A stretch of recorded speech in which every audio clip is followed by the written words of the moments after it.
Mostly ఇక్కడ నుంచి south నుంచి నార్త్కి వెళ్తారు వీళ్ళు లాంగ్వేజ్ ప్రాబ్లమ్ అయినా how they do that?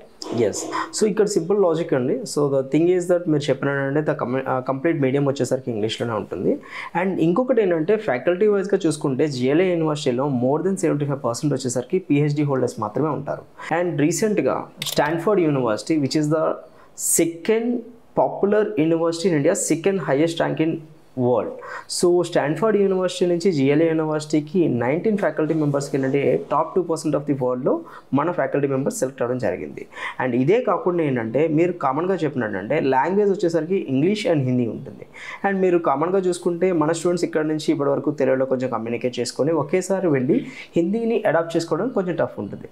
So దానికోసం యూనివర్సిటీ ఏంటంటే ఇనీషియల్గా వాళ్ళకి స్పోకెన్ హిందీ క్లాసెస్ని కండక్ట్ చేస్తారు. ఎందుకంటే మేబీ క్లాస్ రూమ్స్లో వాళ్ళకి ఇంగ్లీష్ టీచింగ్ ఉండొచ్చు, but after the class room వచ్చేసరికి ఎక్కడైనా వాళ్ళని ఎవరితో అయినా సరే కమ్యూనికేట్ అయినప్పుడు వాళ్ళు ఐసోలేట్ అవ్వకుండా మేము ఏంటంటే హిందీ స్పీకింగ్ క్లాసెస్ అనేది ఇనిషియల్ సెమిస్టర్లో కండక్ట్ చేయడం వల్ల సో వాళ్ళు 6 monthsలో ఏంటంటే దాన్ని పికప్ చేసుకుంటారు.